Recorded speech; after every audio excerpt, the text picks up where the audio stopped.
because we have mature discussions under the chairmanship of His Excellency the Deputy President. Your Excellency, moving on to the general area of intergovernmental relations, the county governments and the national governments have in place at least 42 intergovernmental partnership agreements across all devolved services. We are represented in 32 boards, task forces, and committees, where of necessity, executives at the national and county governments have to meet. And this has sustained intergovernmental engagement and has secured full annual equitable assessments during the last 2 reporting cycles.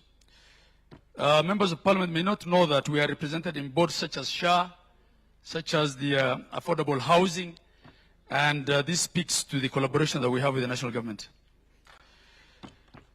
Your Excellency, in the area of urban infrastructure and development, at least 200, please move on, at least 202 kilometers of roads have been constructed within 59 municipalities.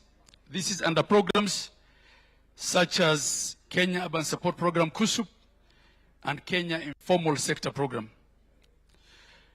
There has been development of at least 171 kilometers of non-motorized transport infrastructure, provision of 5,250 parking spaces for both private and public transport, construction of 192 kilometers of stormwater drains to mitigate flooding, establishment of 31 kilometers of sewer lines to improve sanitation, creation of 12 recreational facilities, development of at least 12 fire stations in different municipalities, 16 retail markets constructed by counties, 4,533 street lights installed with an additional 81-meter high mast lighting. This is in addition to all the markets and all the street lighting programs that have been undertaken by the affordable housing program in counties. And needless to say, Your Excellency, in many of our counties today, the biggest housing estates that are visible are indeed the affordable housing program houses. In the area of roads, we continue to partner with KURA in many of our sub-counties today. We're seeing tarmac road for the first time in many, many places. In fact, nearly all the constituency headquarters today can boast of some kilometers of tarmac. And for counties, we have at least 185,000 kilometers of roads that's maintained by the county governments. These are vital to link farmers to markets, children to schools, patients to health facilities. And Your Excellency will be glad if the issue of RMLF and the legal architecture around it can be completed so that there is harmony between members of parliament and the county governments. Please move on. I can see the mere mention of it is attracting some reaction. Let's move on.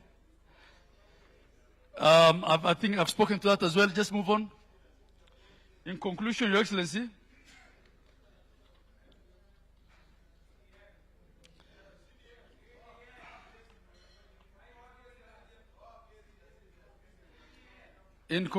Your Excellency,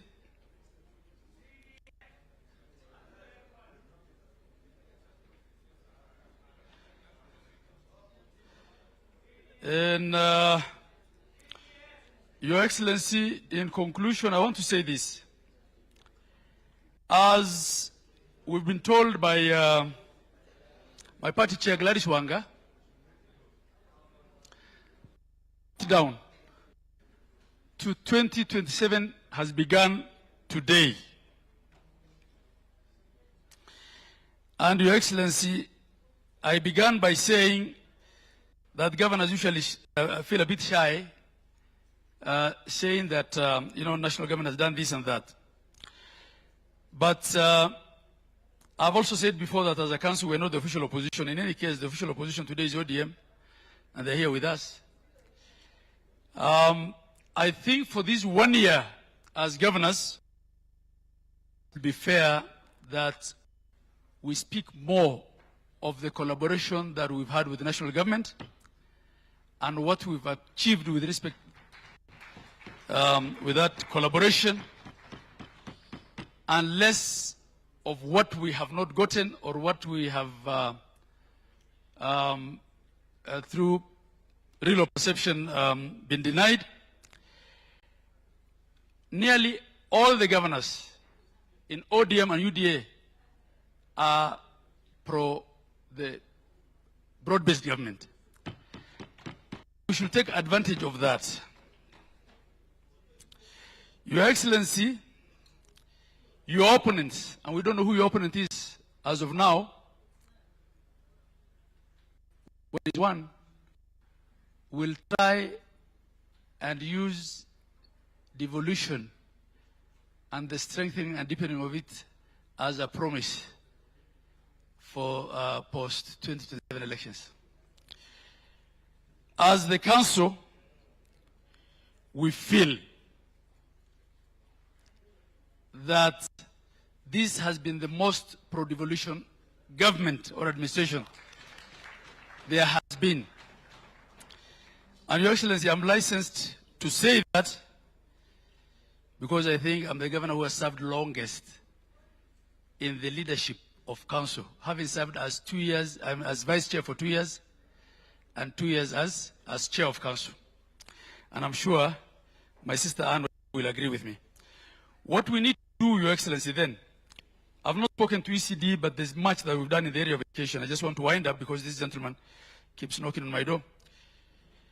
What we need to do, Your Excellency, going forward for the politics of things, and Gladys has spoken to us, is one, to speak at the mountaintops and everywhere, but two, to reduce cannibalization into each other. As UDA and ODM, and discuss the things that are likely to divide us in boardrooms rather than in rallies. And two, also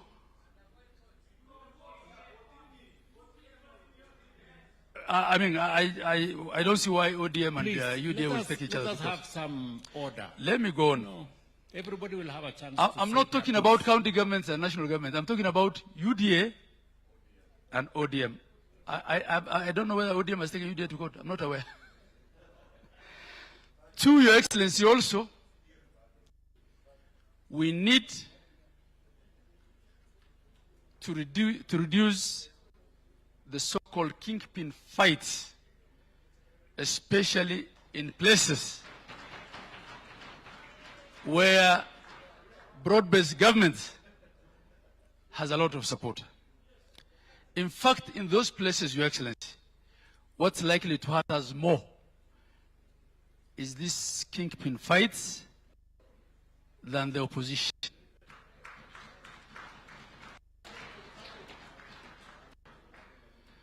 Honorable Junet is pointing at Aaron Cheriot. Maybe I have had something else in mind. I want to end it there.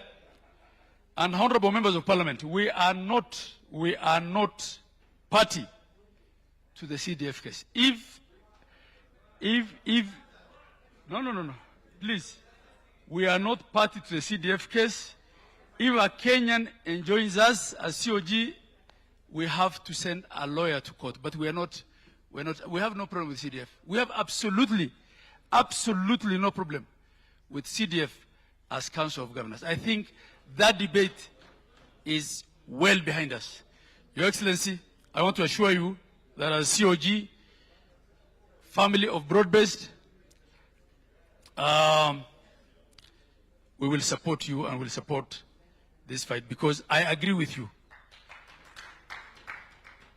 We must come back as broad-based to power in 2027. The alternative is unimaginable. Your Excellency, some of the governors back there have a placard. They're not demonstrating. They're just reminding me of the issue of pensions. I don't want that to be the only thing that's taken out of what I said. I'll leave it at that, Your Excellency. I thank you all. Just before Mazzayo, 1 minute, stewards, just 1 minute. Thank you. Governor has really spoken to the heart of our administration's perspective on devolution. And just so that we all understand where we are vis-a-vis devolution. Because sometimes there's a lot of propaganda and fake news. Number one, we made a deliberate decision that we are not going to engage in confrontation with our counties. We made a deliberate decision that instead we are going to be consultative, we're going to be facilitative, and we are going to work together. We have done, in my estimation, about 6 critical things with our county governments. Number one, we have not only increased our shareable revenue that is going to the county. It was 370 billion in 2022, in the 428 billion, a whole 60 billion plus. That is fact. In the last years, I have worked with Mbadi here. Any money owed to counties, in the past, we used to cross the year and then counties are paid on the other side of the year and it becomes spending bills and many things. In the last 3 years, every coin owed to counties was paid before the end of the year. Governors are here, I am sure they agree with us because that is the correct position. When we came into office, we engaged these county governors. Number one, we started with community health promoters. They were all over in some counties, not in some counties. Some of them were trained, some of them were not trained, some of them were getting lit stipend, some of them were not getting lit stipend. We agreed with the counties that we need to standardize. And I must commend the county governors because